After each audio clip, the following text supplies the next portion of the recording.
तो बच्चों आज हम समास सीख रहे हैं, समास के भेद सहित और इसकी पहचान भी सीखेंगे। इसकी पहचान क्या होती है, सबसे ज्यादा बच्चों को जरूरत होती है पहचान करने की। अगर आपने पहचान कर लिया तो आपको डेफिनेशन भी अपने आप याद हो जाएगी, क्योंकि पहचान को आपने अपने दिमाग में बिठाना है कि अव्यय भाव को कैसे पहचानना है, तत्पुरुष को कैसे पहचानना है, द्विगु को कैसे पहचानना है, या द्वंद्व को, या फिर कर्मधारय को, या फिर एक और है बहुव्रीहि जो यहाँ नहीं लिखा।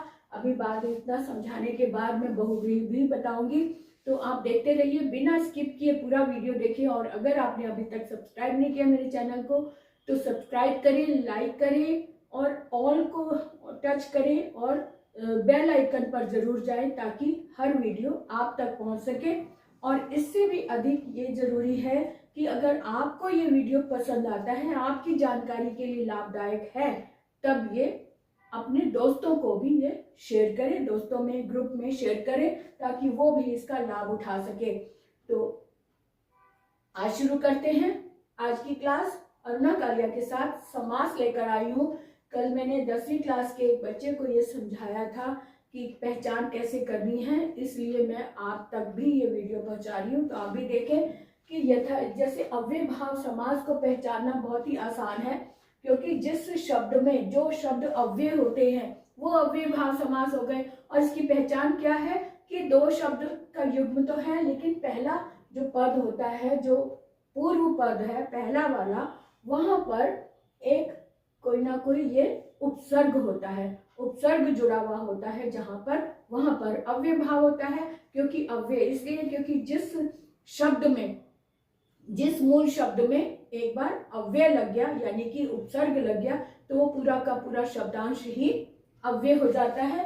जैसे यहाँ पर यथामति है, तो मति ये मूल शब्द है, लेकिन इसमें यथा उपसर्ग लग गया तो यथामति पूरा का पूरा शब्द ही अव्यय बन गया। और पहली ये इसकी पहचान क्या है, यहाँ पे उपसर्ग लगा हुआ है, यहाँ पर भी उपसर्ग लगा हुआ है। मन जहाँ पर रिपीट किए हुए शब्द होते हैं यानी कि आवृत्ति वाले शब्द जो होते हैं वो भी अव्यय में आते हैं, क्योंकि ये शब्द भी अव्यय हो जाते हैं। मन, द्वार, आजीवन, भर पेट, यहाँ पर आ उपसर्ग लगा है, यहाँ भर उपसर्ग लगा है।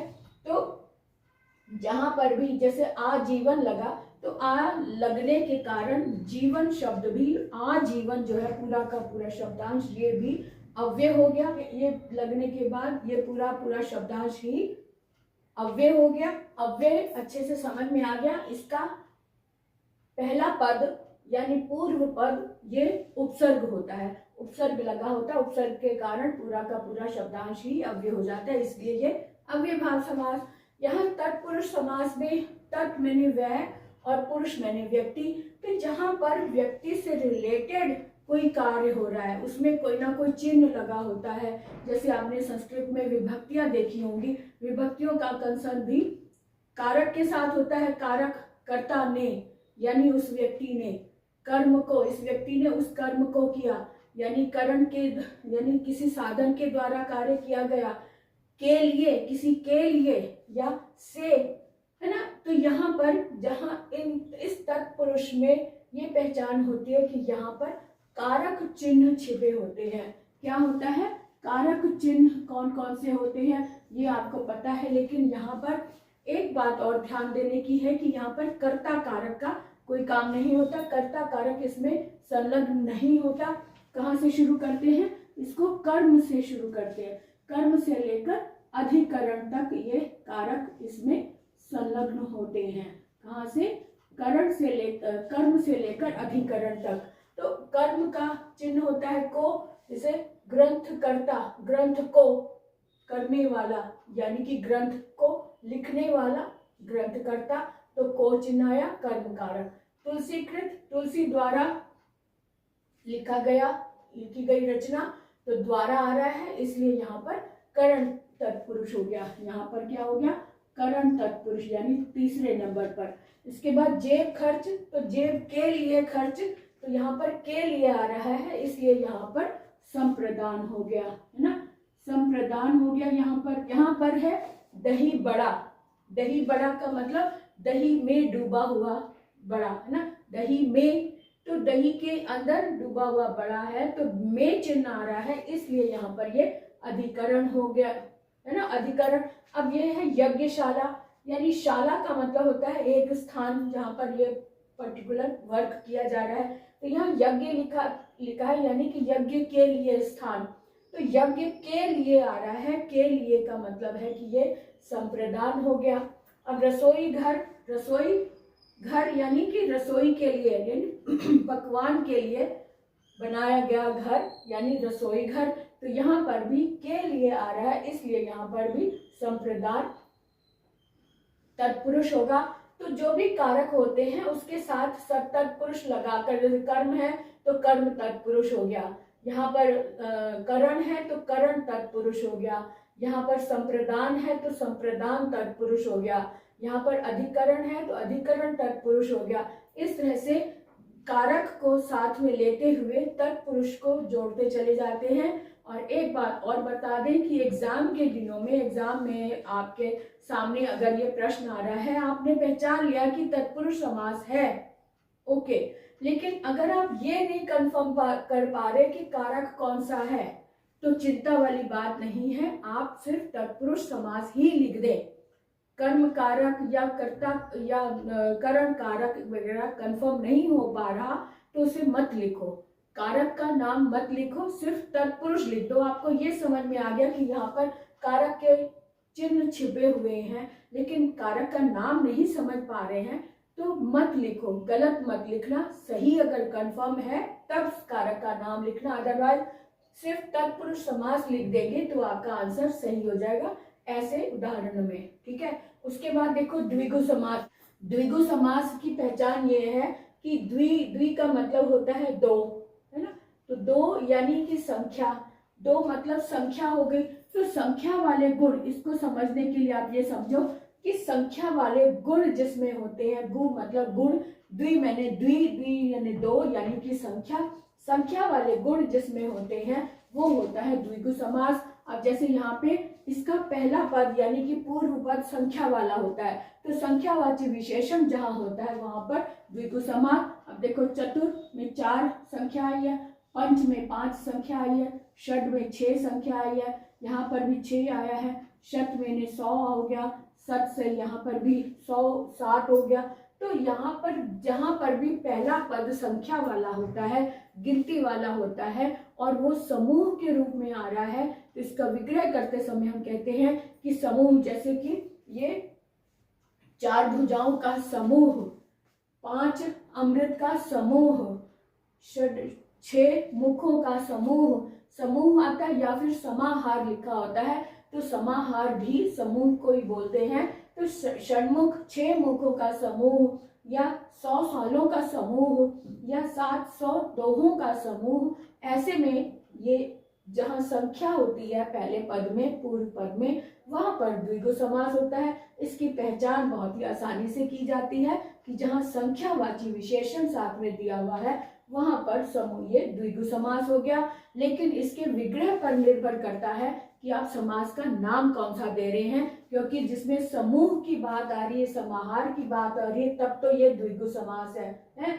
और अगर जैसे षडानन है तो इसको अगर हम विग्रह इस तरह से करें, 6 मुख हैं जिसके, तब तो ये हो जाएगा जिसके, यानी किसी और थर्ड पर्सन की ओर इशारा कर रहा है, तब ये कार्तिकेय अर्थात कार्तिकेय। अगर इस तरह से करें 6 मुख हैं जिसके लगाएं, तो इसका मतलब है कि क्वेश्चन मार्क है कि कौन, किसके, यानी कार्तिकेय, शिवपुत्र कार्तिकेय।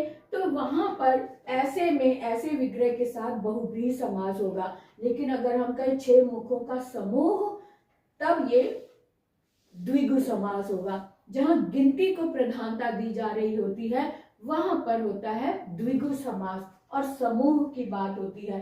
तो इस बात को आप समझ लें कि जहां समूह आ रहा है और गिनती आ रही है वहां पर द्विगु समास होगा, ठीक है। उसके बाद देखिए द्वंद्व समास। द्वंद्व का मतलब है कि 2 टीम होती है, ये जैसे ये द्व बराबर का लिखा हुआ ना, एक ये टीम और एक ये टीम, इसको समझ लो, और जो बीच है वो सेंटर है।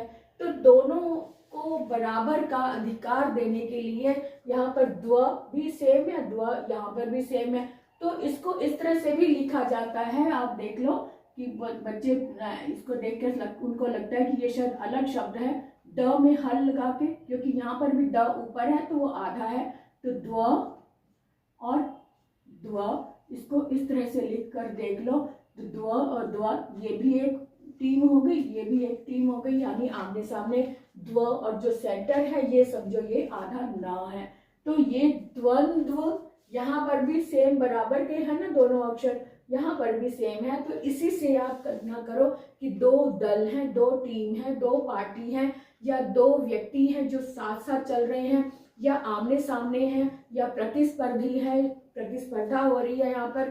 तो किसी भी तरह से ये हम अगर कहें दोनों टीम बराबर की है, बैलेंस वाली है, इसको आप तराजू मानकर भी चल सकते हैं। ये तराजू है जिसके दोनों पलड़े ये इस तरह से जा रहे हैं और ये इसको बैलेंस करने वाला है ना।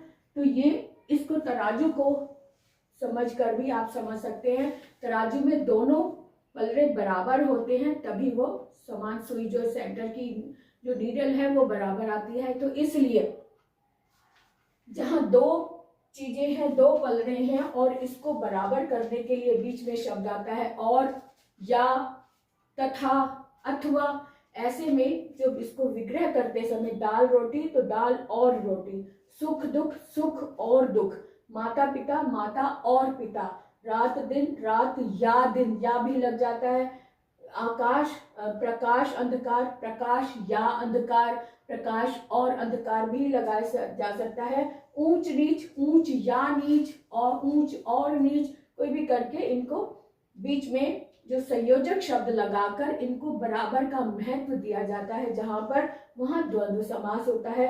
आकाश या पाताल, धर्म अधर्म, यहाँ पर धर्म अधर्म जो लिखा हुआ है ऐसा संधि वाले शब्द भी आ जाते हैं, इसलिए मैंने यहाँ ये भी लिख दिया ताकि आपको अंदाजा हो जाए कि ऐसे शब्द भी द्वंद्व में आ जाते हैं, क्योंकि धर्म अधर्म है, धर्म या अधर्म, कृष्ण अर्जुन कृष्ण और अर्जुन, यहाँ पर भी दीर्घ संधि से इसको दो शब्दों को एक कर दिया गया है।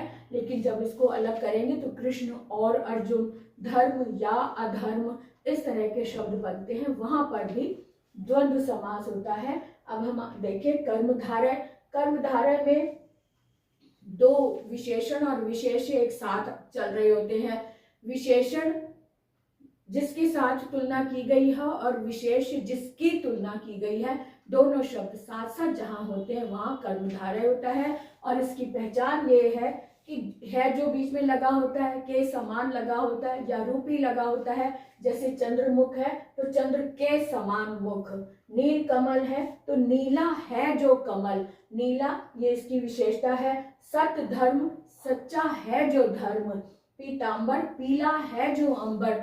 तो इस तरह के शब्दों में भी के समान लगा है, तो ऐसे में हम क्या कहते हैं, कर्मधारय, है ना, या है जो लगा या रूपी लगा है।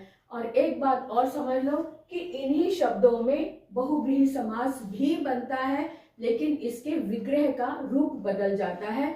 अगर आप इन शब्दों को बहुव्रीहि में रखते हैं तब ये इसका विग्रह रूप इस तरह से होगा, चंद्रमुख है जिसका, जिसका लगा देंगे, यानी थर्ड पर्सन की ओर इशारा कर रहा है। यहाँ पर जिसकी बात हो रही है वो यहाँ पर नहीं है, ये पूरा का पूरा शब्द ही विशेषण के रूप में जब प्रयोग में लाया जाता है वहां पर बहुव्रीहि समास होती है। यहाँ कर्मधारय तब होगा जब एक शब्द विशेषण और एक शब्द विशेष्य होगा, एक शब्द विशेषण एक शब्द विशेष्य होगा, तब तो होगा कर्मधारय। और अगर पूरे शब्द को ही हम विशेषण मानकर चले तो जैसे पीतांबर है तो पीला है अंबर जिसका, जिसका यानी विष्णु भगवान, तो विष्णु भगवान यहाँ पर है नहीं, लेकिन थर्ड पर्सन की ओर इशारा कर रहा है ये शब्द, और पूरा का पूरा शब्द ही विशेषण बन गया, किसी की पहचान है ये, तब वहां पर बहुव्रीहि समास होता है। ठीक है, इतना आपने ध्यान रखना है। तो कर्मधारय भी हो गया। और बहुव्रीहि समास में हमने देखा कि नील कमल, नीलकंठ, है ना, ऐसे दशानन शब्द जो है, दशानन को हम तीन तरह से ले सकते हैं। दश आनन का 10 मुखों का समूह कहे तो वो द्विगु समास होगा। और अगर हम कहें 10 है जो मुख, तब वो कर्मधारय होगा। और अगर हम कहें 10 मुख हैं जिसके, तीसरी और पहचान के रूप में आए अर्थात रावण, तब वहां पर बहुव्रीहि समास होगा। तो इतनी बात आपको समझ में आ गई कि बहुव्रीहि समास भी मैंने साथ साथ बता दिया है। ये है इसके उदाहरण, आप इसका अध्ययन करें, मनन करें, और कोई भी दुविधा होती है तो आप कमेंट करें, आपको उत्तर जरूर मिलेगा। तो आज के लिए इतना ही, फिर मिलेंगे अगली सुबह नए टॉपिक के साथ। अगर आप किसी विशेष टॉपिक पर समझना चाहते हैं तो कमेंट में लिखें, टॉपिक का नाम लिखें, उस पर भी मैं नया वीडियो बनाकर आपके लिए पेश करूंगी। तो तब तक के लिए विराम लेते हैं। जय श्री राम।